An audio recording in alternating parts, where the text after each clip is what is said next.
Yes, yes. or international competitions. So I think we should start na po. Start na. Recording in progress. So thank you everyone for coming to today's webinar. So I see that the audience is once again very cosmopolitan. So greetings to all our viewers from inside the Philippines and outside the Philippines, to our viewers from Malaysia, Thailand, Cambodia, Italy, the United States, South Africa, and even Egypt. Greetings po, and of course, to our viewers from the City of Baguio. Greetings po, this episode was made specially for you. Now, this is our 65th episode of the Intramuros Learning Sessions. And once again, this is your host, Rancho Arcilia, and this episode is brought to you by the Intramuros Administration. And before we start, a couple of reminders first. So for those who are viewing via Zoom, you may raise your questions via the Q&A button. And for those who are viewing via Facebook, you may raise your questions in the comment section below. Note that only those who have successfully registered and viewed on Zoom will be eligible to get a certificate. A feedback form will be emailed to you after the session, and the certificate will be sent to you in a week. Note that, of course, this webinar is recorded, and the recording shall be made permanently available in IA's social media channels, as well as the website of the Intramuros Administration. Now, for this webinar, we're going to discuss about Baguio City as a creative city. But first, I'd like to call on the administrator of Intramuros, who will introduce for us today our speaker as well as our panel discussants. Administrator? Good afternoon, everyone, and thank you again for joining us this afternoon for another episode of the Intramuros Learning Sessions. Ever since the pandemic, we've shifted our platform digitally, and this episode will particularly deal with one of our advocacies as well, creativity, and no better local government to speak of this advocacy than the City of Baguio itself. So we have for this afternoon a presentation to be made by the City Tourism Officer and a friend of Intramuros, Engineer Alec Mapalo. We've invited Alec for several sessions as well with the Department of Tourism, and the City of Baguio, through Alec's help, has been able to craft their own identity as well and push forward with the designation of Baguio as a creative city. With us this afternoon as well is a colleague from the Intramuros administration, who also is from the Cordilleras, and Sheena. Sheena has been our colleague even way back, and she has been working with the administration, particularly in pushing for the branding initiatives of the Intramuros administration. She worked in key events, worked in the international events as well, for the APEC and the ASEAN events, and Madrid Fusion as well. So, joining us later as well will be the Honorable Congressman of the 4th District of Pangasinan, Honorable Christopher De Venecia. Congressman Toff, as we call him, is the main advocate of the creative economy, him being the chair of the Special Committee on Creative Industry and Performing Arts, and a member of the Committee on Basic Education and Culture as well, and the Committee of Tourism. Congressman Toff has been long advocating for the passage of legislation that will ensure the vitalization and protection of the creative economy in the country. We cannot underestimate the value of the creative economy in terms of its contribution to the GDP. In fact, aside from tourism, it contributes highly to the gross domestic product of our country as well, and represents really the future of the country. So, to start off the discussions, we'll be hearing from Engineer Alec as well. Thank you, and hope you'll enjoy the rest of the afternoon, everyone. Thank you, Administrator, for that. And now, I'd like to call on our dear speaker, Mr. Aloysius Mapalo. Sir? Yeah, hi, good afternoon, Rancho. Thank you very much. But of course, special greetings to Attorney Gillier. Thank you very much for inviting and having me this afternoon for your learning sessions. This is really an honor and privilege. And of course, our panelists as well. Sheena, our good friend there. I'm sure you're missing Baguio already. You are welcome anytime. And Kong Toff, I think he's coming in a little later. Yeah, he's also someone who's very supportive of our endeavors here in Baguio as a creative city. So and if I can start by sharing my slide. I'll just check this. Okay.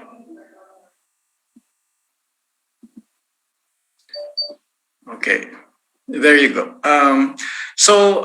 Basically, I would like to share where have we gone so far, no, as a creative city, and definitely there was a tremendous impact, no, in terms of the culture and art scene in Baguio City. Even if prior to our designation, that is really an culture and art scene is really alive, no, here in Baguio City with the different artists in migrating to Baguio, finding an environment that is conducive to creativity, and the fact that we have two national artists here in Baguio City. That's even prior to the designation, and now with the designation, what else had been contributory to the development, no, or urban development of Baguio City. So basically, that's what I will share this afternoon, and perhaps it can be a learning sharing also for other cities, not only here in the Philippines, but all over the world, no, where anyone can be a UNESCO Creative City. And I would like to start with this, perhaps just a summary of the UNESCO Creative City Network objectives. It is important that this is where I will anchor our path, or our direction in the fulfillment also of our own mandate in the city as a creative city. The first objective is to strengthen the creation, production, distribution, dissemination of cultural activities, goods, and services, and also the development of hubs of creativity and innovation to broaden opportunities for creators and professionals in the cultural sector. Third is to improve access to and participation in cultural life, especially for the marginalized or vulnerable groups and individuals. Fully integrate culture and creativity into sustainable development plans, strengthen international cooperation between cities that have recognized creativity as a strategic factor of their sustainable development, and lastly, stimulate and enhance initiatives led by member cities to make creativity an essential component of urban development. So as I've said, this is where we are anchoring also our own desired outcomes as a creative city. Because when you bid or submit for application, it is important that you identify your own vision for being a creative city, and that is what I will share also, this afternoon. And before those desired outcomes and how we are achieving those little by little, let me just share a few milestones, key milestones of Baguio City being a creative city. It was 4 years ago now, October 31, 2017 to be exact, that we were given the official conferment by UNESCO to be part of the UNESCO Creative Cities Network. And right there and then, a lot of our stakeholders, not only government officials, and mobilized, to galvanize this conferment with real and coherent directions for our creatives, our creative industry, and eventually contributing to the creative economy. And this conferment, I might as well take this chance also to thank those who actually pioneered, helped us out. The idea actually came from Mr. Paulo Mercado, the president of the Creative Economy Council of the Philippines. And then, immediately it was given life by Ma'am Venus Tan, who is our regional director back then of DOT CAR, together with the help of the private sectors, headed by Dr. Raimundo Revillos, and of course with the help of the city government. Back then it was Attorney Letty Clemente, who is the focal person for the city, and they were the ones who really made it happen. No? On that during that particular time, no, it was a festive mood. So immediately we had like an inaugural public launch. This is when we unveiled our official UCCN logo on February 10th, 2018. And we had initial exhibits already of the crafts and the folk arts, because that is our designation, Creative City for Crafts and Folk Art. And that is what we've showcased 3 years ago on February 10, 2018. And because of that success, no, the success of that showcase, our city council, through their support as well, by declaring with a city council resolution that every November will be the Baguio Creative Month, and therefore institutionalizing the annual Creative Festival, which we do every November of every year. And we have not missed any yet. No, we have done 3 creative festivals already despite of the pandemic.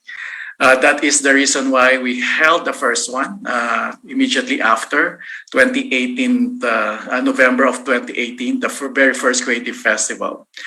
And then after that, we will need to set clearer directions.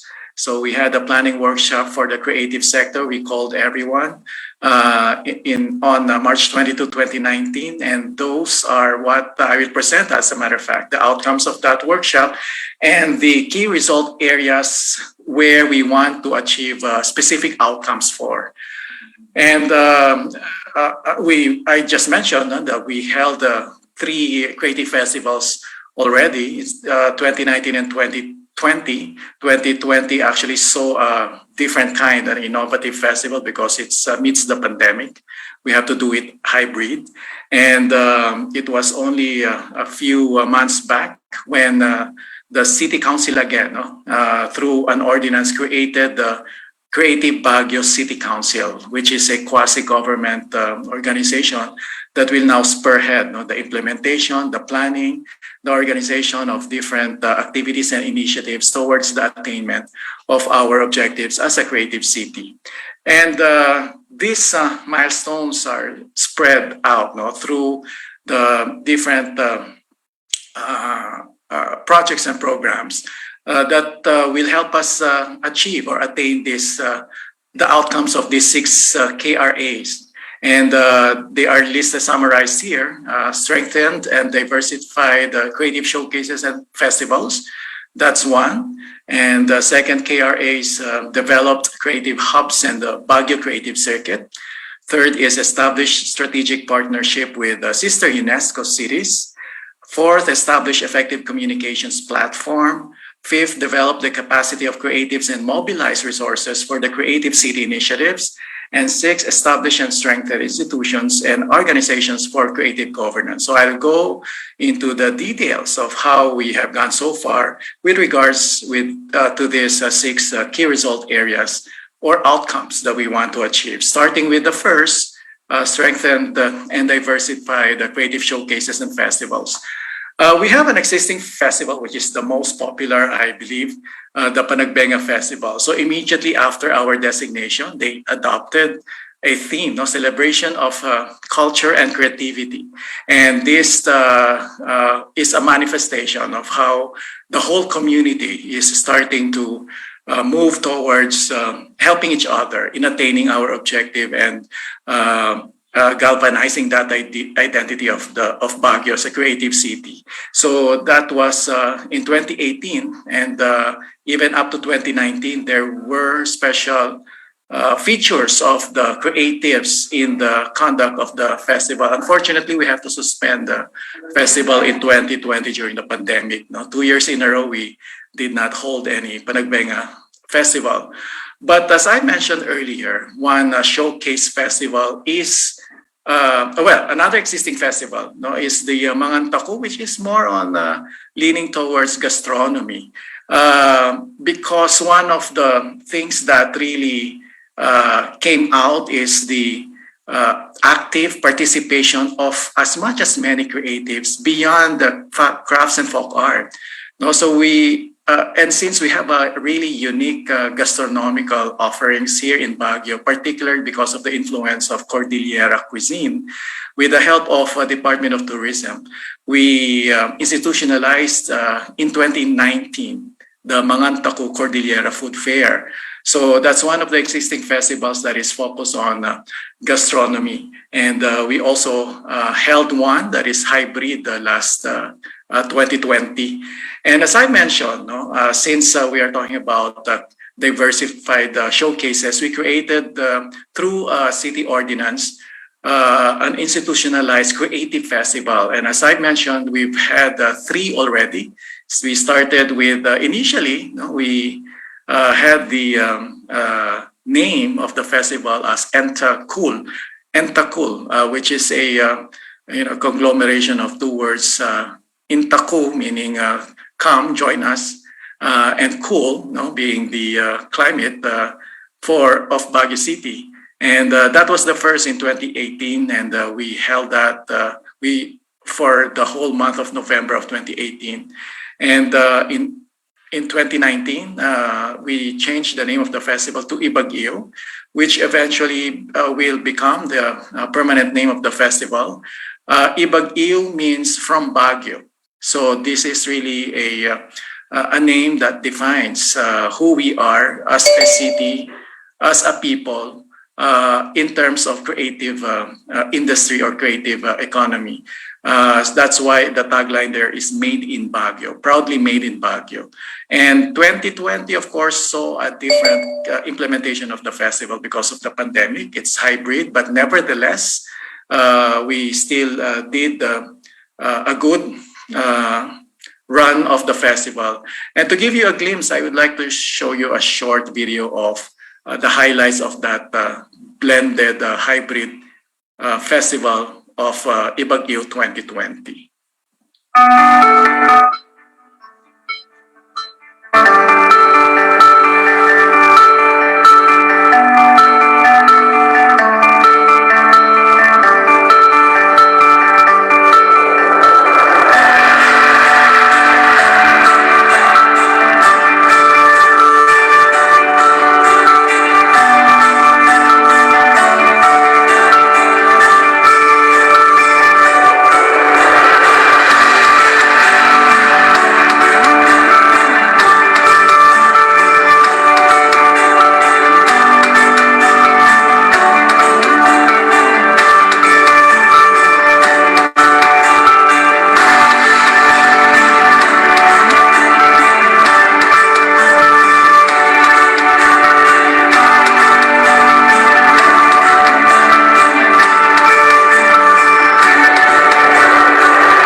So those are some scenes of our recently conducted Creative Festival.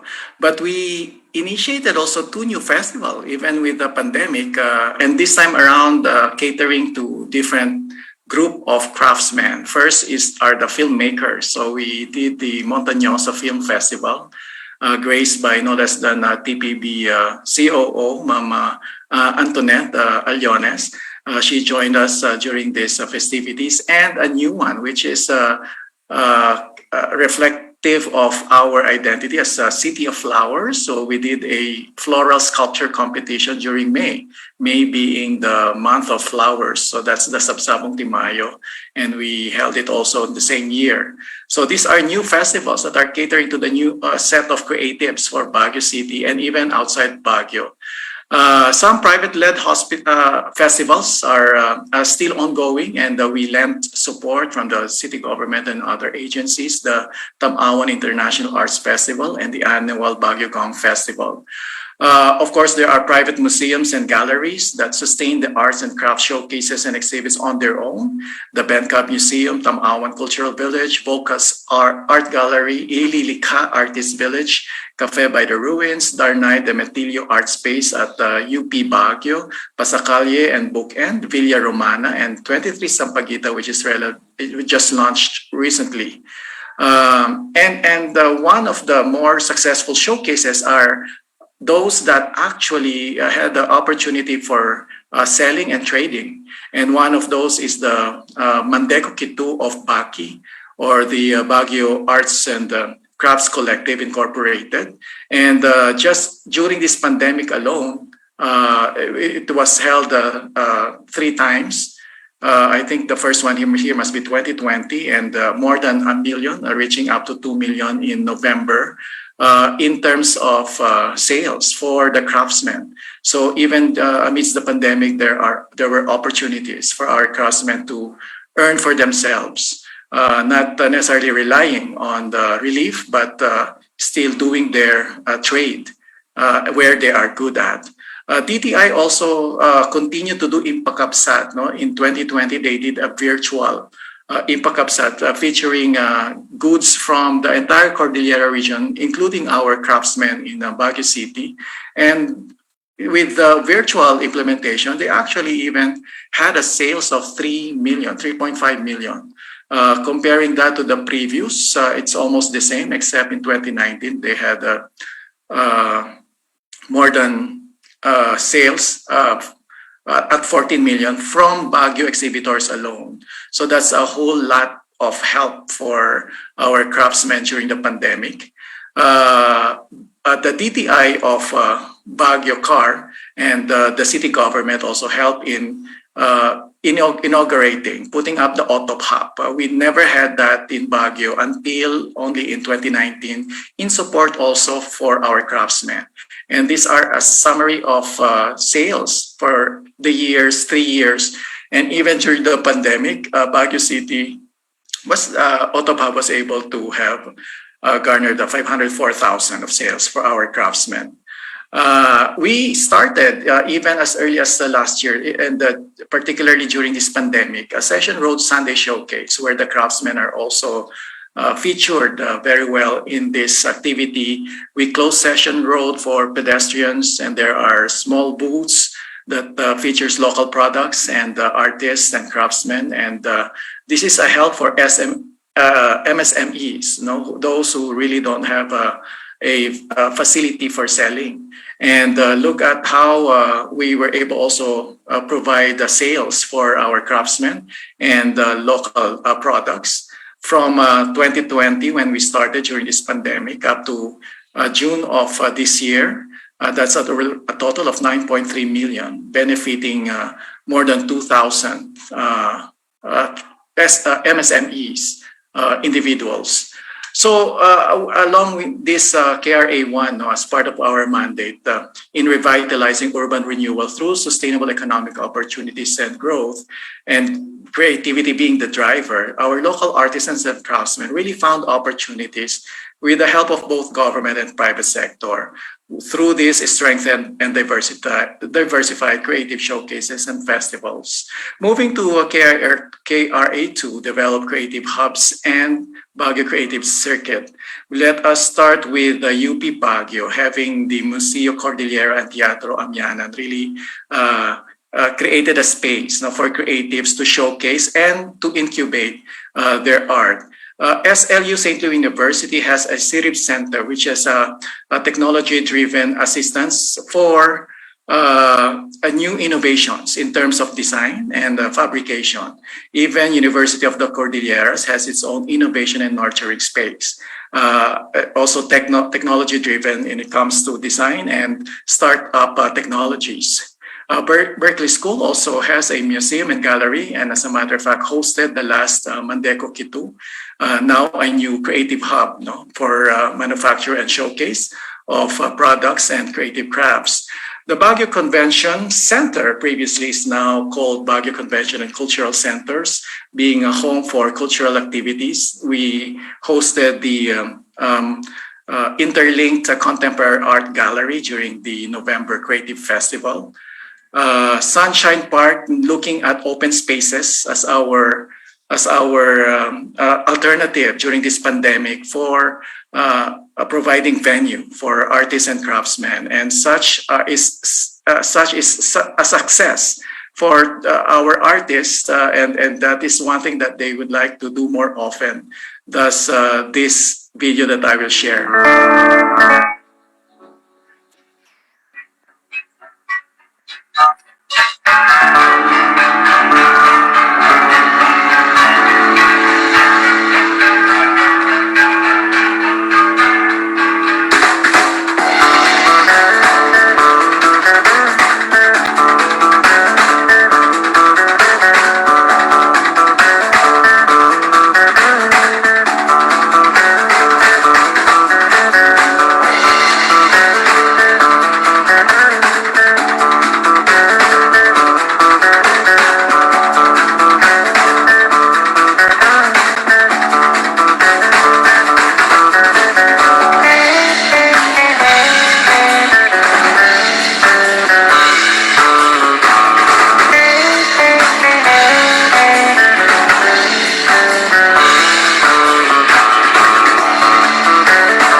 Art in the park, and that's one thing that we're also exploring regularly.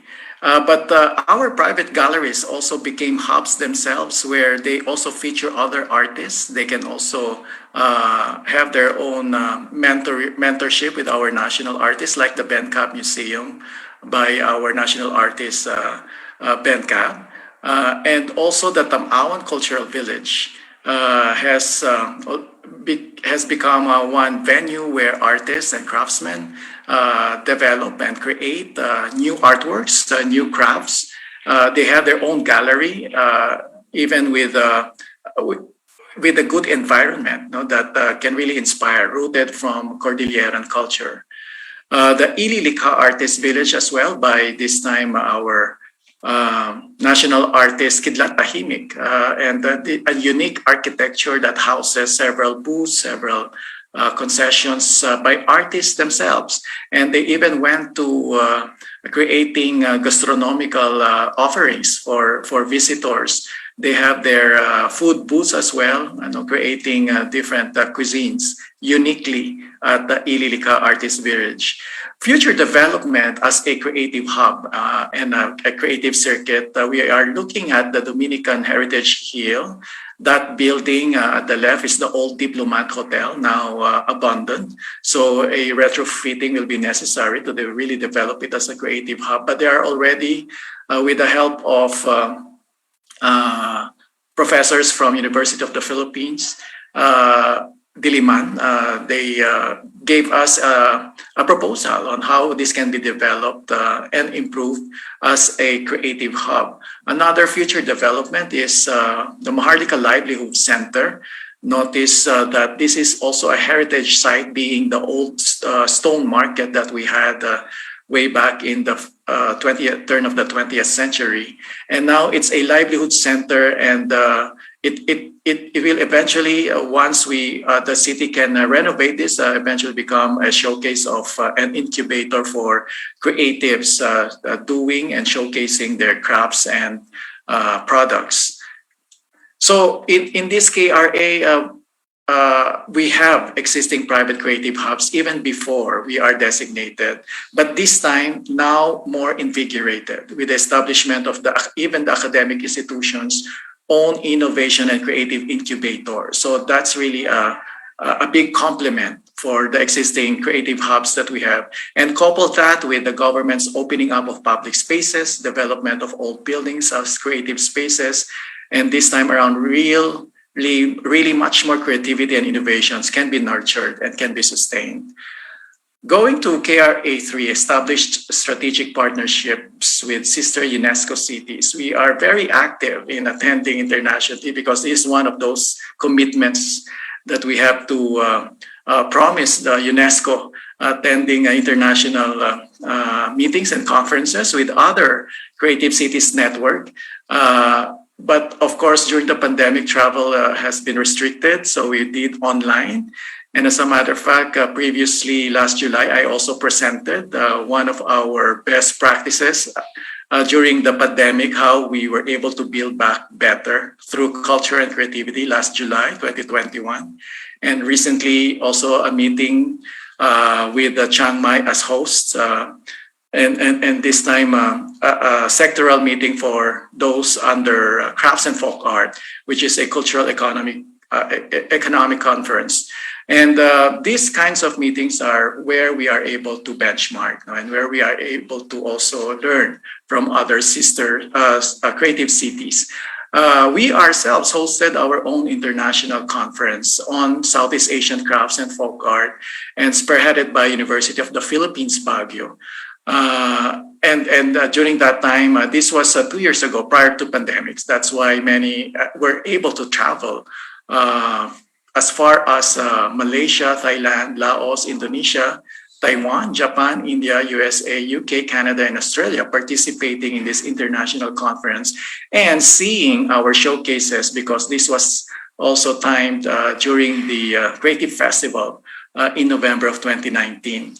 But what we are looking forward to is a sisterhood, a formal sisterhood with Asian Creative Cities, Chiang Mai and Pekalongan. Both cities are also a creative city of crafts and folk art.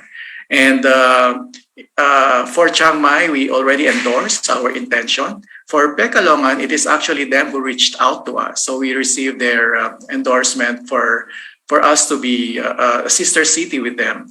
And that would be something that we look forward to as partners in our future activities and initiatives as a creative city.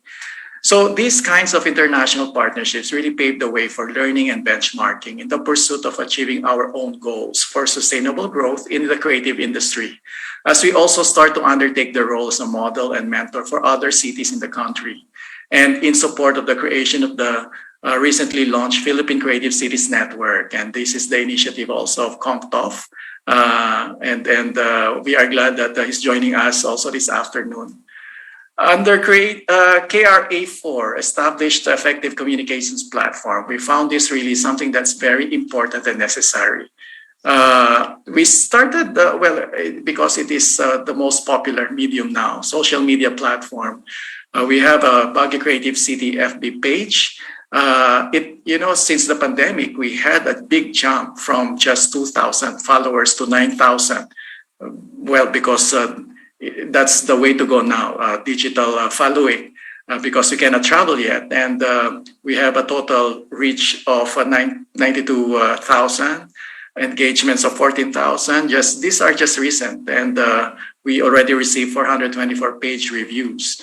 And this has become a good way of disseminating our activities, information to the public. Our official website is not really very active at this time because we are revising it.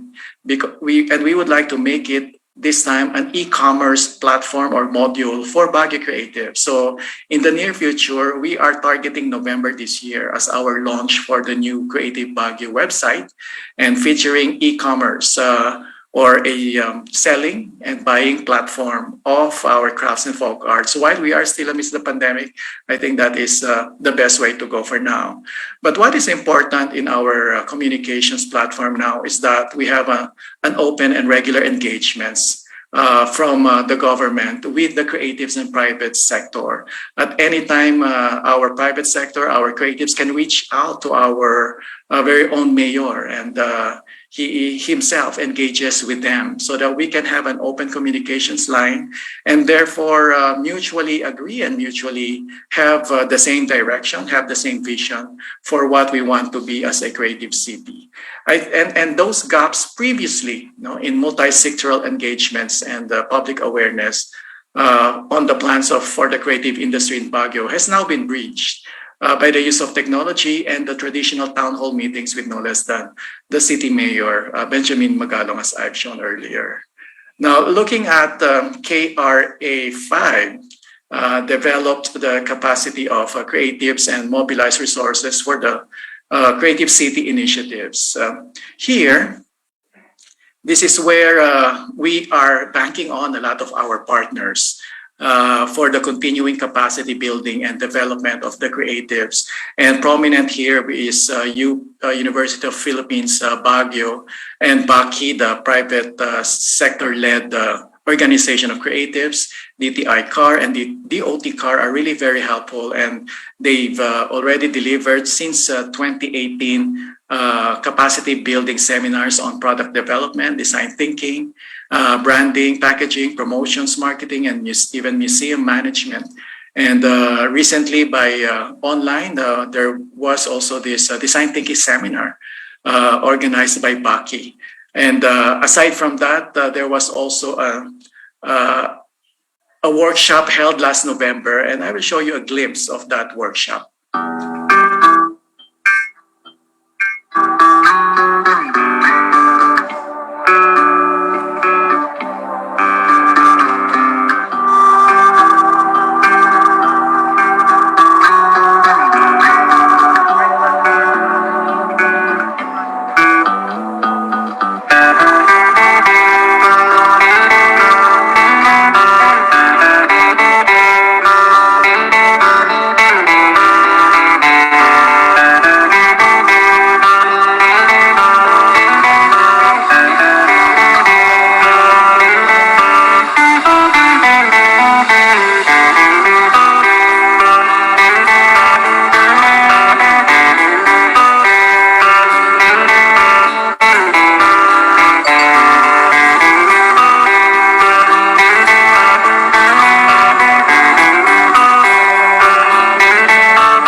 one workshop that is not only a learning experience but also a fun experience with the different presentations and activities, engaging activities. Another recent online webinar conducted by Baki through a partnership with our National Commission for UNESCO or UNACOM was held recently. Creative talks, no, design-led creative thinking for our everyday life. So this is encouraging local people. Even if you think that you are not a creative, there can be creativity in any of our everyday life. The key in mobilizing resources here really is partnering or partnerships. Aside from the fact that the city government is already, even before the designation, actually, we have an annual budget allocation for culture and arts. Now, I think it has more than doubled because of the institutionalizing of the Creative Festival. That's one thing that we are allocating budget for, but other activities spread out throughout the year. But more importantly, this is where we realize that you cannot do it alone. So we have other government agencies as partners. These are those who primarily and major contributions in terms of resources came from. In terms of training, we have CHED and DTI. In terms of events and activities, a good lot of contribution from Department of Tourism, region-wide or even national office, and the Tourism Promotions Board. We receive a lot of assistance from them as well. The private sector, looking at how far-reaching the benefits of our endeavors. They came in, first and foremost, the Baguio Arts and Crafts Collective, a major player in many of our activities, the Baguio Tourism Council, a private-led organization of tourism stakeholders, Berkeley School, St. Louis University, and University of the Cordilleras, I mentioned earlier, are also contributing to a lot of our activities. So multi-sectoral partnership has been really vital to the endeavors for resources sharing and capacity development. So creatives now have wider exposure and resources for further development and economic opportunities. Now, moving to the last KRA, which is established and strengthen institutions and organizations for creative governance, which I think is what's going to be also another vital component of our way towards attaining our objectives. We started with simply gathering the private sector through the Baguio Crafts and Arts Collective.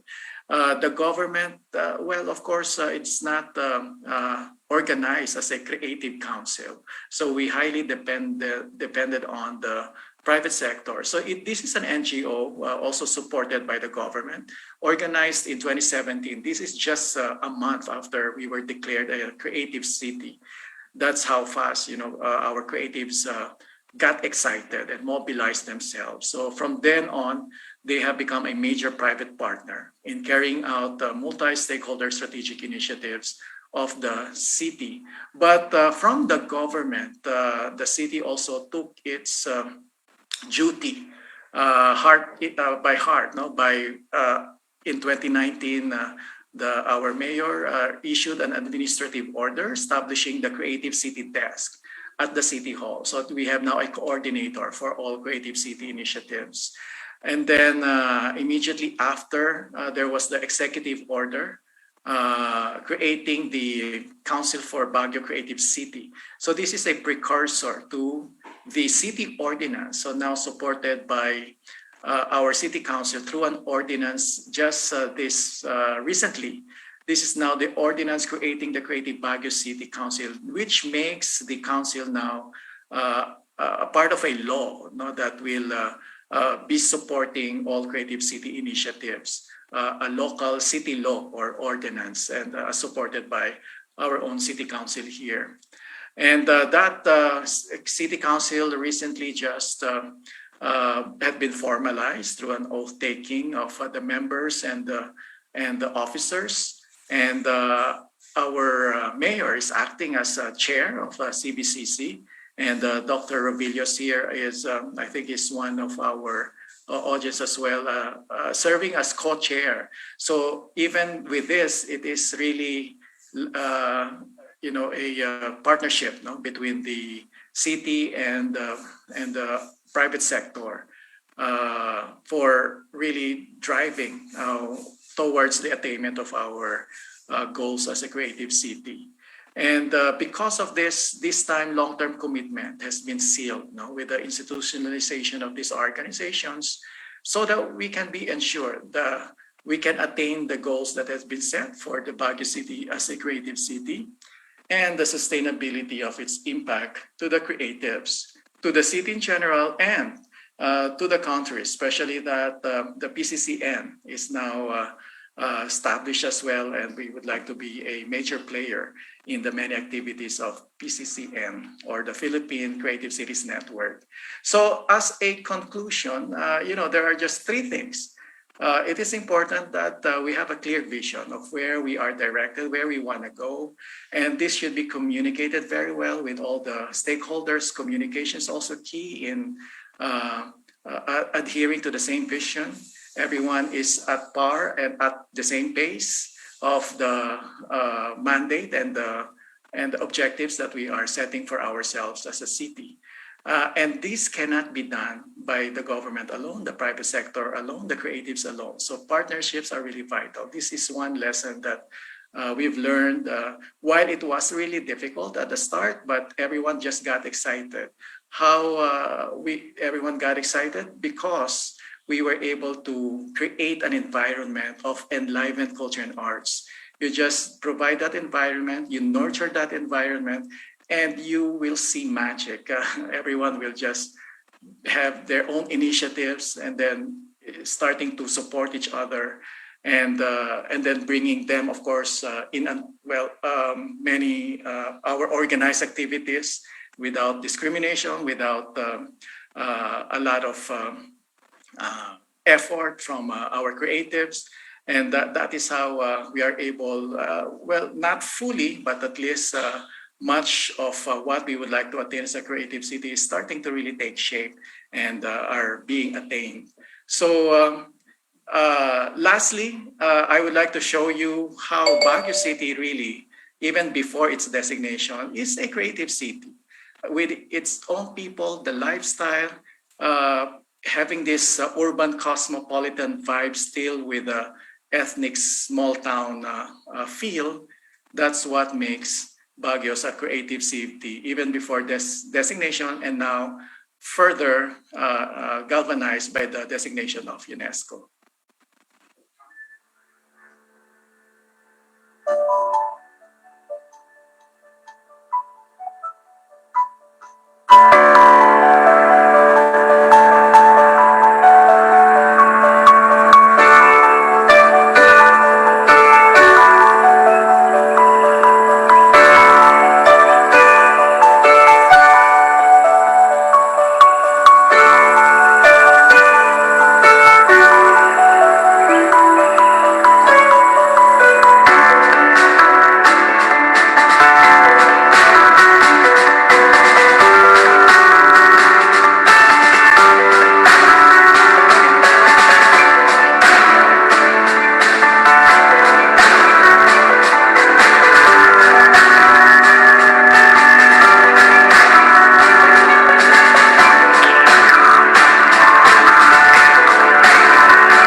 So there you are.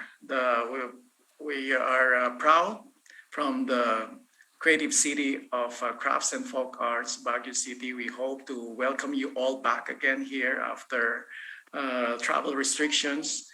There are a lot of things to look forward to. But before I end, I would like to acknowledge contributions. This presentation will not be possible if not for the contribution of Attorney Letty Clemente, our focal person from the city government, and of course, Dr. Raimundo Revillos, our chair of Baguio Arts and Crafts Collective and co-chair of Baguio Creative City Council. Thank you very much, and hope I was able to provide a lot of learnings this afternoon. Thank you. Thank you so much for that, Engineer Mapalo. That was a very inspiring presentation, and I'm sure that we all have learned a lot today from your talk. Now, with this presentation, we see how much Baguio has become as a leader in the creative economy in the Philippines. And personally, I like what you said earlier, that even before the designation in 2017, Baguio was already a creative city, and it was just a recognition. Anyway, again, thank you, Engineer Mapalo, for that. Now, before we proceed with our panel discussion, we would like to recognize first the presence of the following city councilors of Baguio: Maria Victoria, Vladimir Cayabas, Tilian Allen, and Elaine Sembrano, as well as the OIC of the Department of Tourism for the Real Administrative Region, Cavite, Gonongan. Now, let us proceed with our panel discussions. So let us first call on our first panel discussion, Sheena Botiway. Now, Sheena, based on your background as a tourism professional in government, what can you say about Baguio as a creative city and its role in the creative economy? Okay. Thank you very much, Indir Mapalo. So, I was born and raised in Baguio and La Trinidad, Benguet. So, ang saya ng presentation, it is very inspiring.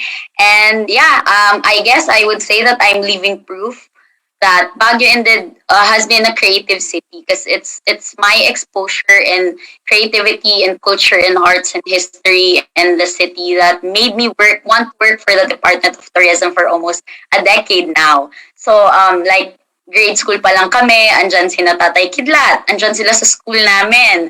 Ang mga anak niya, tinuturuan kami paano mag-paint, paano sulat ng science and math through poetry. Mga ganyang levels ng creativity.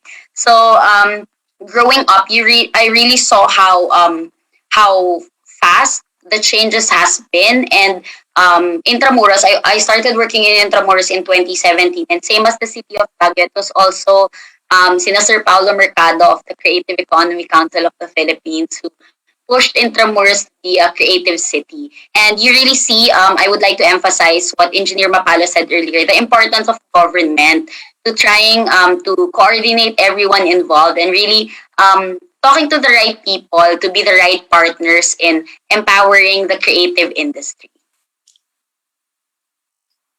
Thank you for that, Sheena, for that comment. Now let us hear from our second panel discussant, Representative Christopher de Venecia. Sir? Yeah, of course, I want to congratulate Alec on such a wonderful presentation. I kid you not, I was crying by the time you played the final video because I was just so overwhelmed with happiness of like what Baguio has been able to accomplish even before your designation, sabi mo nga. Of course, I want to greet Mayor Benji and RR and Ma'am Laida and Paolo and the whole Baki community and Sheena and everybody. I agree. The creative cities play such a vital role in really developing and bolstering our creative economy here in the country.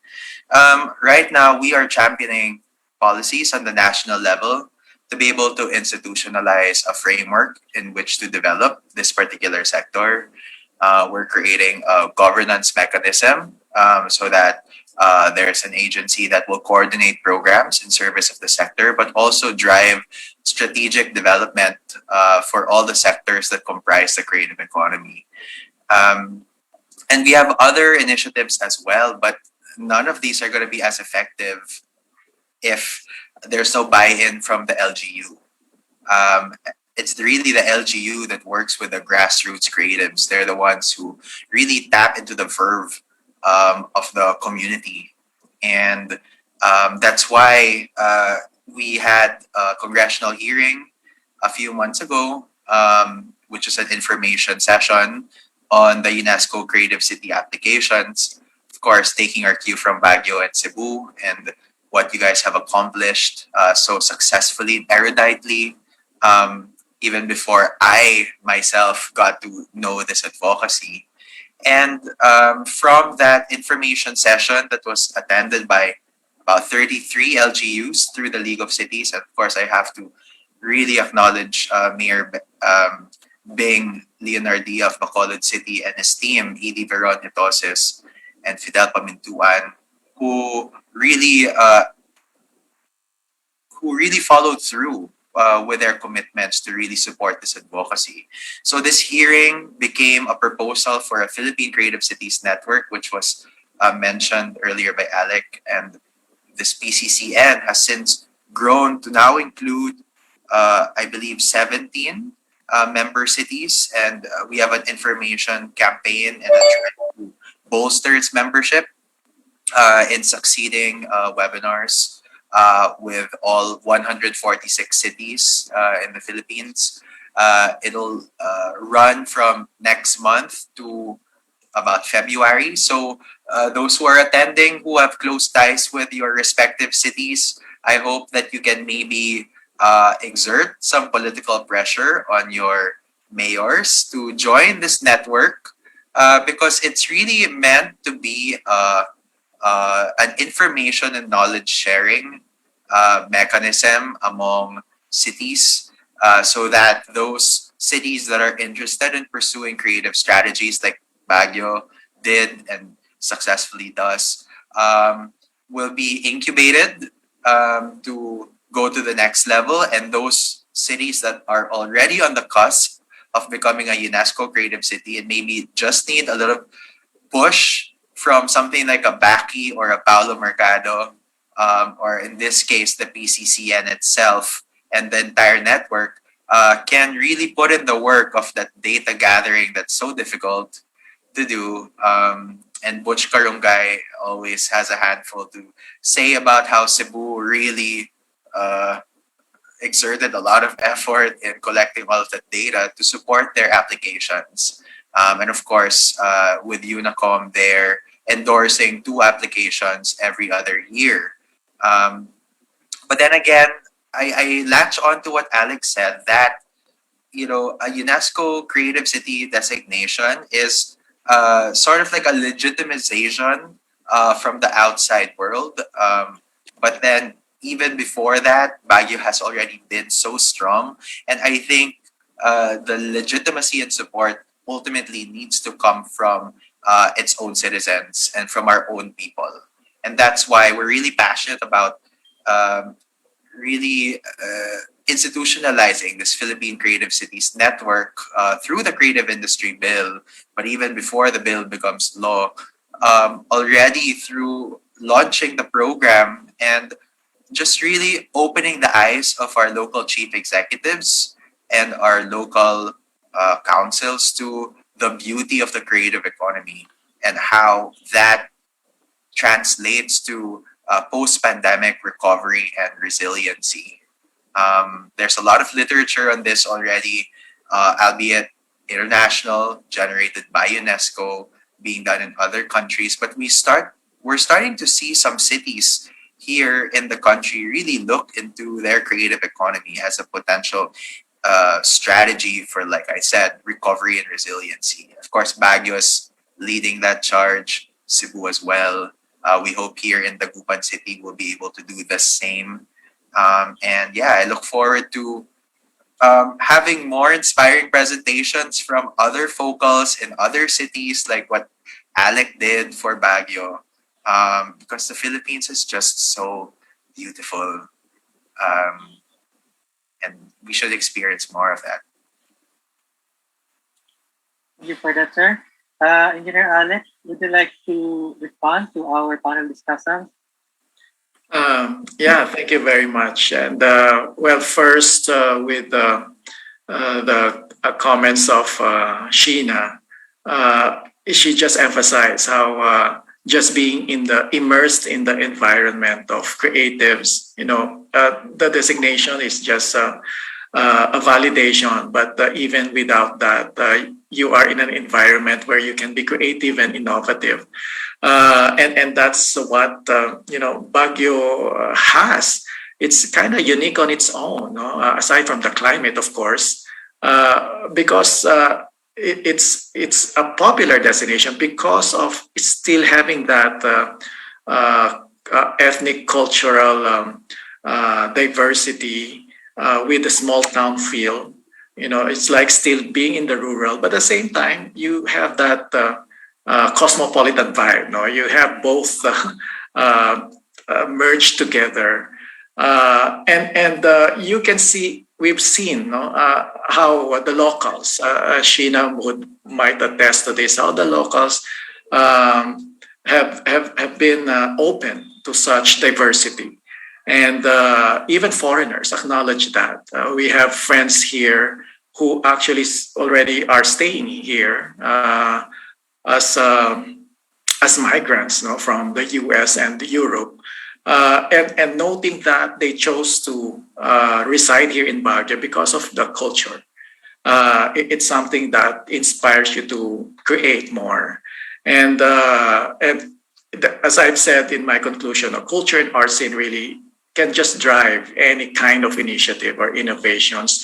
And Sheena here is one of our fruits. So yeah, Intramuros is very lucky.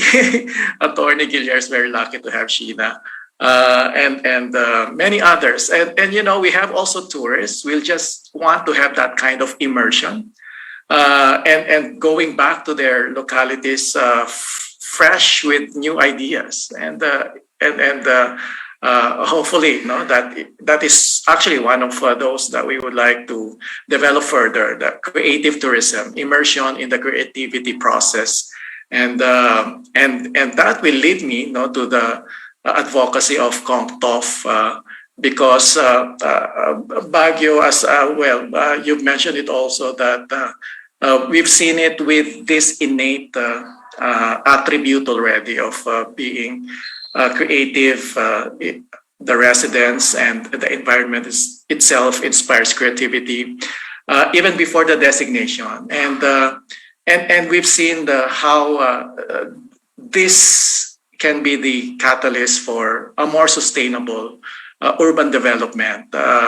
And we would like, with your advocacy of COMTOF, establishing, and I'm very thankful that that is being started. And we are very glad if we can be of help. So we would like Baguio City can be a major partner and player in that advocacy, and be part of the Philippine Creative Cities Network in terms of, not only perhaps mentoring or being a model, but even learning further, because this process has no end. While there is a vision, but at the end of that vision will be new challenges, just like what we're having now. The pandemic did not really it's not something that we were prepared for, and this even drove many more innovations and creativity. This pandemic, and there's no way really there's no other time to start such advocacy than now. And we are thankful to Congressman Toff for really initiating and being the champion in the Congress. Thank you very much, Congressman.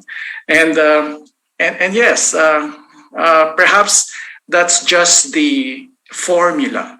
It has to be in you, being the first UNESCO Creative City.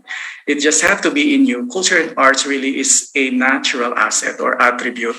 But more so when you apply, and it was mentioned by Congressman Toff, there's a lot of documentation needed, and that should be supported and validated by data, information, real hardcore research.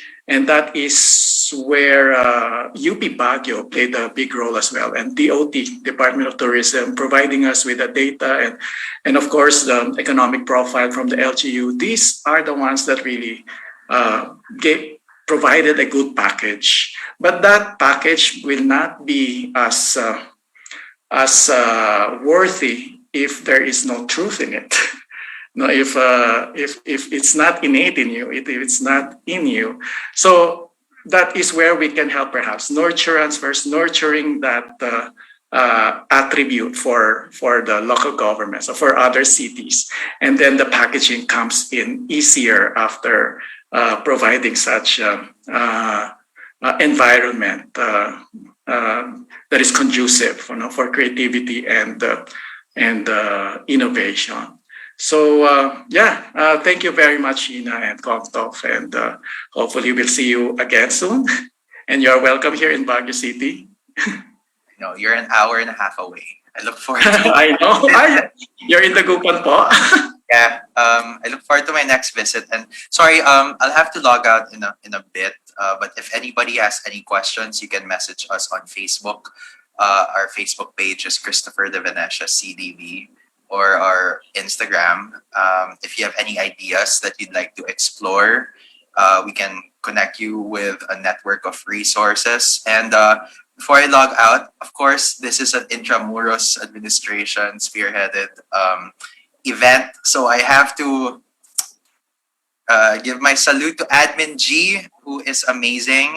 And of course, my BFF, Sec Berna, Romulo Puyat. And of course, Unacom is also with us, who has been a vital partner in this initiative for the PCCN as well. So thank you. Thank you so much, everyone. Thank you, Kong. Thank you.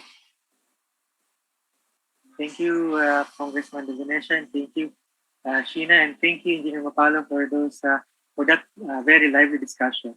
Now, let us now proceed with our open forum. So our viewers can now ask any question they like. So the questions can be directed either to Engineer Mapalo or to Sheena. So we have here a question from Laya Gonzalez. Laya actually has several questions. Now, this is their question or comment. Alec, thank you for that wonderful presentation. I used to be a resident of Baguio, and I have several queries. Feel free to choose one or all of them. You mentioned that Baguio LGU constantly engages in the creative.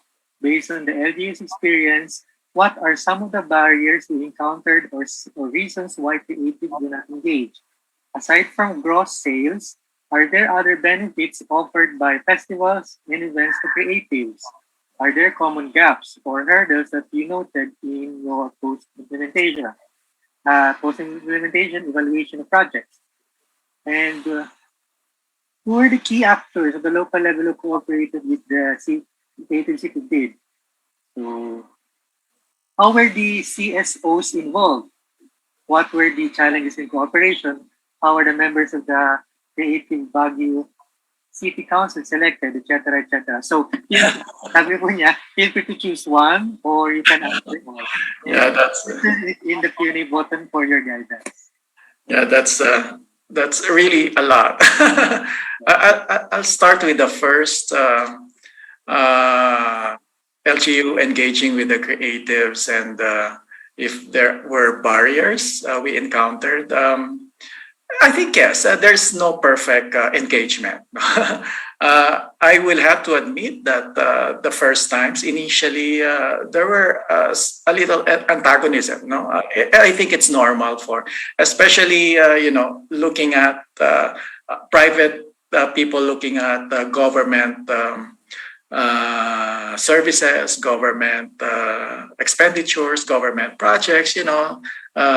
Many still look at it as not at par with private projects. So it's understandable that there are antagonisms at the start. No, that is why I've mentioned how communications, no, and partnerships is going to be vital. Those partnerships will not will come into a fruitful partnership if there is a communication gap. So we started little by little. Our mayor even admitted at one time that he cannot even paint, no, or cannot even, but he sings very well. Next time you ask him to sing, cannot even paint. So his look at culture and arts also, have limitations, and many of us also in the city government. So we have to be transparent about that. No, and even our limitations with resources, we have to be transparent about that. The processes in the government, although really very, how do you call that, unique, with all its intricacies, no, we have to be transparent with all of those. And until the private sector and the creatives will start to understand, and perhaps even looking at how they can contribute. No, so that is how we establish the relationships. As I've said, the artists, the creatives that we have here in Baguio City are working on their own for a long time. No? So meaning they are just there, and it is the UNESCO Creative City designation that really started to reach out to each other and have a common vision and the direction, no, as a creative city. And then the second question, other benefits of the festival and events. Of course, we are talking of creative economy. I think that's at the end, it will become one of the more important outcomes for our creatives. We want the sustainable livelihood. But what is more important is creating, as I mentioned earlier, an environment for creativity and innovation, where those who thought that they are not creative enough will start feeling. As a matter of fact, now we have a new arts group, the 23 Sampagadis are young artists, and they organize themselves as one art organization. Really working hand in hand with the more veterans ones like Ililica artists, Pasacalye artists, and working with national artists, and they are not afraid. So that's, I think, one of the benefits that we saw. Many of our young people are starting to want to be involved and in the same boat with all the other creatives. The gaps and hurdles still will be in implementing any project. Well, of course, limitations in resources, no, and that is why partnerships will become very important. Reaching out, the DOT is so helpful. Thank you very much. The Tourism Promotions Board also, TPB, DTI, yeah. So we are able to get a lot of support from national agencies, national government agencies. Who were the key actors for the bid? Of course, I mentioned Dr. Rubilius already. I mentioned how this came about. It was Sir Paulo Mercado who broached the idea to Ma'am Venus Tan, no, our regional director back then. And they started talking with, I was not even a government employee yet at that time. I'm part of the private sector, 2017. I came in kasi 2018. But I'm part of the academe, University of the Cordilleras, and started to get to know about this. I was invited actually by Dr. Rovilius to get involved in the, not in the bidding, no, but after we got the designation already. So it was a little kind of silent among the players. I really didn't know about it until we got the designation. So from the government, they also sought the help of Attorney Clemente and the planning officer, Engineer Kaya back then. So it was a group effort. What were the other questions now? Kasi what were the challenges in cooperation? I think everybody knows that there's no perfect. How do you call that? Group dynamic. You will always have to deal with the different kinds of people, no? And as I mentioned earlier, transparency is really what will become very important in engaging with people. How are the members of the Creative Baguio City Council selected? You know what? We had membership is open, no? is really open. As a matter of fact, just yesterday we had a meeting among the membership committee. And it was initially decided, and it will be recommended, that for at least during this time of the pandemic, no registration fees for membership. And we would just like to invite everyone. But we actually did some sort of a nomination process for those who will represent each creative sector. And from the nomination process, there were online votes, and it's the mayor who look at these results and came up with a board, representatives and members of the board. That's how it came about. But of course, it started from a city ordinance. We just followed the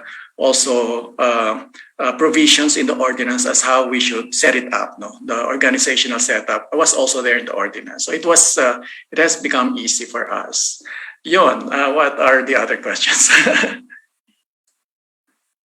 Thank you, sir, for that. And I guess, Sheena, you would also like to comment on that? Yeah, I guess just on the part of like government involvement, like what's the bigger role of government in pushing for creativity? Usually naman talaga, one of the lowest talaga na nakukuhanan ng budget ay ang nasa arts and culture. Kaya nga, we really appreciate the efforts of Congressman of the Venetia, how they're pushing for a bill in Congress for it to be a priority. Kasi more than, the economic repercussions of having a strong creative economy council is, for me, I think what's more important is the pride of place and pride in identity that this brings to us as Filipinos. Kasi in Intramuros, like I said, we also started pushing for the urban creative heritage district movement in Intramuros. Same time in 2017 kasi sina Sir Paulo Mercado din yan eh. And at that time, we really didn't have much budget. But what we had were a lot of very passionate artists in the private sector, in the schools. So the resources that the government does not have in terms of budget, nakukuha natin yan sa ibang other government agencies or the private sector itself. So I guess like what the City Government of Baguio has been doing is, I guess, just really putting the right people on the same table at mag-usap anong meron kami, anong pwede nyong maitulong. And like he said kanina, hindi joke yung may magic na lang na nangyayari. Kasi honestly, once you do a creative event, nanganganak na lang yan, which is what had happened to us in Intramuros, na parang dati, once every month lang, maya-maya, 5 events in one day. Kasi ang daming may kanya-kanyang initiative, and, the government just promoted them, gave them the venue, and I think marami yan ginagawa ng city, di ba? Kunyari yung ibang venue. Kasi, I mean, Baguio has been a top tourist destination in the Philippines, but if you've been there na, bakit ka babalik? And itong mga events na ito, itong mga creative activities na ito, yung reason na babalik ako doon kasi it's a new experience every time, which is the same thing we're doing in Intramuros, na kung nakapunta ka na dito, we'd always want to give you reasons to keep coming back, to learn more about the Philippines, our heritage, our culture. So yeah, but hopefully, with the efforts nga of Secretary Berna, TPB, DTI, yan yung mga champion natin, NCCA. Actually, maraming government agencies involved in culture. Diba, Sir Alec, you've also worked with the Film Development Council of the Philippines, who's also our partners. So, ganyan, dahil sa mga events din na ganito, it's a really good way to network, and nakakatuwa minsan, I share the passion of Engineer Alec when he said na may mga young artists na nagsasarili on their own. Kasi kami in Intramuros, experience din namin yan na we did a concert and then may lalapit parang, pwede bang mag-busking kami kasi we really want to share talent also. And this is before the pandemic na talagang in the Philippine Development Plan, it really states there that heritage sites should be sites for civic engagement. So itong mga lugar na to, mga activities na to, is actually an opportunity for us, magkakilala tayo, alam mo yun, marinig natin ang kwento ng isa't isa through art, through music, through movies, things like that. And I think this contributes in nation building. The more that we know more about our heritage, our culture, the more reasons we have to be proud to be Filipino. And of course, sobrang bonus na lang talaga yung monetary, yung economic benefits na nakukuha natin from the movement. Thank you. Thank you for that, Sheena. Now, a follow-up question on that. What do you think Intramuros can learn from the successes of Baguio as a declared creative city? Actually, so syempre we were doing it on a national scale in 2017 and then Baguio was starting also their application for UNESCO. And syempre magkaiba yung dynamic dahil local government unit sila, di ba? Pero sina Sir Alex, sina Mayor Benji, they actually were here in January. We took them around in Intramuros. We showed them, they did benchmarking in Intramuros on how we safely reopened our site. So nandyan yung mga health and safety protocol natin. The Tourism Promotions Board gave them budget for their branding. So in Intramuros, we already have our wayfinders, diba, to help people be able to tour themselves around the district. So we work with Engineer Alec Mapalo and the Baguio City team to try to help them also with their wayfinding. So tama itong sinabi ni Sir Alec, yung mga sister city involvement, yung mga ganyan. That's a very, very good opportunity to learn from each other. And tayo kasi sa Intramuros, dahil apart from the schools, wala talaga tayong homegrown na artist living inside the district compared to sina Sir Alec na andyan na yung resources nila. So I think we could learn from how they institutionalize the relationships talaga. Kasi, syempre, in government, di ba, may mga term, parang yung tawag dito, the administration, mag-end din yan, magpapalit ng bago. It's really important na for the continuity of all the efforts na hindi affected yan by transition. So, yung ginagawa ni na Sir Alec, hopefully we'll be able to do that in Intramuros. And not sure if a lot of you have heard about the Maestranza Creative Hub. So, habang nag-apply sila for UNESCO Creative City, sinasabay natin na i-develop sana yung Maestranza Creative Hub, which is to be supposedly the national hub for design dito sa Metro Manila. And yun sana yung venue where we could invite sina Sir Alec, the Cebu City, and all those other, yung mga nag-a-apply to have a venue here, for them to have exchanges like that. Para, yung establishment lang talaga ng network na the Creative Cities Network that they are doing, and having venues for them to be able to come anytime, to share their knowledge, to do benchmarking, and more importantly talaga to inspire the younger generation to continue, di ba, Sir Alec? Kasi, sabi nga dun sa campaign ni na Kong Toff, yung the futures is creative. Totoo yan. The push talaga, the passion for the creative economic movement is for the children, for our youth, for the future of our country. Yeah. Thank you for that, Sheena, for that comment. Now we have a comment here from Maria Maylin Victoria Aranon. For national policies, it would be great if in the education sector, creativity of the 7 creative fields is in the curriculum as early as the elementary. This could also transfer traditional crafts to our young for the continuity of our traditional arts and crafts. Thank you, ma'am, for that comment. Councilor Mylen, she's our counselor. Yeah. Hi, ma'am. We are honored po with your presence here in this webinar. Now for the rest po, so if you have any questions or comments, feel free po. We have a Q&A button below. And if you're watching via Facebook, pwede rin po kayo mag-comment sa comment section. Now, for Sir Alex, so, regarding po dun sa mga creative products, sino po yung primary consumers ng creative products? Are they the locals or the tourists? Well, of course, prior to pandemic, as a tourist destination, many of our local products are really banking on tourists, those from outside. And and we have a good number also who are foreigners now coming over. And until these foreigners would like to even have a long-term engagement with these producers of our products. So meron nagkakaroon din ng export, na like Nardas, is doing good in other countries as well. So that's how it started. They immersed with the crafts and products here. But during the pandemic, of course, there is no more travel, and that is when we campaigned really for buy local.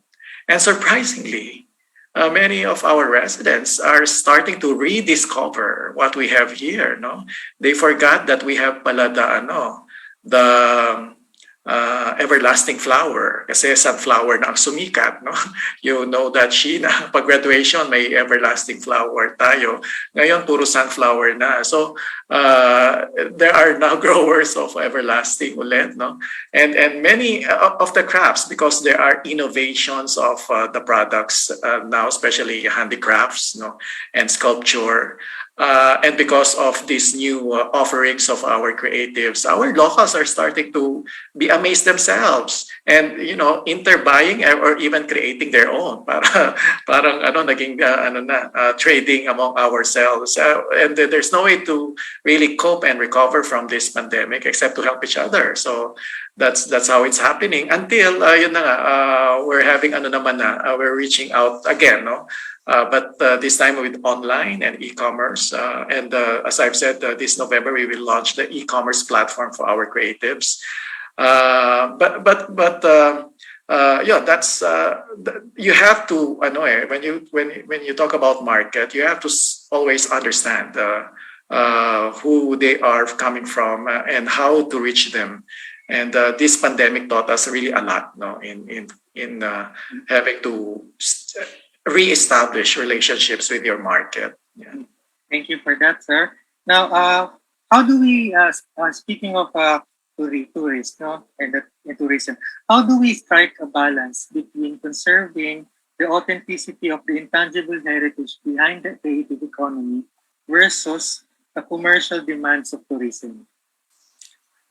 We are very cautious and conscious here in terms of gearing towards commercialization or commodifying culture. That's a no-no. And attached to that is the cultural appropriation, which is definitely a no-no. And I think that's where the question is directing to. And because of that consciousness, we always have to make a divide. No, there's when you talk about culture and arts, you don't talk about how to sell them. When you talk about culture and arts, you talk about enriching your identity, enriching or promoting your learning more of your heritage, knowing about yourself, and eventually people will start to appreciate who you are and what you are, and that's what will drive tourism. It's an effect of a something that you did not intently do, no. And culture and arts also is more appreciated with an audience. No, an audience does not necessarily buy. No, that's not commodification. An audience appreciates. No? And that is the dynamics between artists and someone who appreciates. If there will be a trade that will going to happen, it's among them. We don't even dictate how should that be done. So we are not the how do you call that, the cause of commodification. No, it's only an eventual effect between artists and their audience. No? So, and I think tourism is basically does that. No, it provides your tourism development gears towards providing an audience. First, among yourselves in your locality, you have to appreciate your own culture and arts, and then from outside, outside people, you bring in tourists to appreciate, not really to buy, but eventually it happens, but that is not from our dictates. No, it's among them already, and if they will seek help on how to bring in more audience, then that is what we do in tourism. And it's a long discussion. Actually, there are even a lot of academic research on cultural appropriation, even patenting cultural assets or cultural designs. There are academic discussions on that. So we are learning in the process, but definitely you should always be, like how we are here, cautious and conscious of that divide, that how to strike that balance. Yeah, regarding that misrepresentation and commodification, there's a question here relevant to that. Are there any legislative safeguards in the city to ensure that this does not happen? Which one? To ensure To ensure that that does not happen to the creative heritage assets in Baguio. The commodification, the like protection of yeah, perhaps you're referring to the cultural integrity, you know, of creative outputs. But you know, uh, a culture evolves, no, and of course we recognize original. I mean, how cultural patterns or say designs started with our ancestors. That's really a recognition. And that is when you know, weaving and sculpting handicrafts came about because of that rich cultural heritage in that Cordillera, and then these products are starting to evolve. But you know, there is one specific craft that I will cite with regards to legislation. The weaving, for example, no, it came to a point where there are fake weaves. Actually, they're not actually weaves; they are just printed on fabrics. So that appears like they are woven, and this and irony of it all, they are available here in Baguio City. They are selling those kinds of fake materials, and the city council itself, no, was adamantly angry about it, and they came out with a resolution ordinance strongly not allowing such products that replicate or you know, parang fake nga na woven material. So nag-stop naman. So that's one specific example. And I think our city council is very ano naman, proactive, and when we will have to have another such case, they will help us, no, come up with a law, local city law. thank you for that, sir. Ngayon punta naman tayo sa vegan. Meron pong question from Joanne Margarita Gutierrez from Vegan. We're planning to push our bid to become a creative city next year, hopefully. Now, what will you suggest to us here in Vegan to further boost our bid? Where do we begin and how to start? Thank you. Oh, sila Dr. RR might be the best person to answer that, but I'm not sure if he's here because they are the ones who prepared our bid. But from what I know, documentation. Of course, I know I've been to vegan many times that there are already a lot. I just wonder what category are they going to apply to? We are under crafts and folk art because it is important that your that particular category is already in your city. It's already prospering. It should not be something that you just wish to have, but it is something really part of your identity and culture. And then the documentation should be easy after that. But there are other cities who attempted to apply before. While it is true that they can be, because it is a part of their identity already, having this creativity in their cities, but they fail to document very well. They fail to package a bid. You need to back up your bid with data, numbers, how many are involved, what activities had already been initiated by the government or private sector that support such creative endeavors, and those should be documented. And so documentation is going to be very important in your bid. Thank you for that, Sir Alec. Now, to end this open forum, maybe one last question. Now, for the many, for the LGUs or the representatives of LGUs who are watching, or for those who just wish to start their own creative economy in their communities, what is your message for them? Well, there's no stopping because you know that's what I think Kong Tof is really working on that we have a lot of creative cities in the Philippines. And it is unfortunate compared to other countries, we have only two right now, no? Baguio being the first, and then Cebu as a city of design. No? But I think Korea, Indonesia, and have more.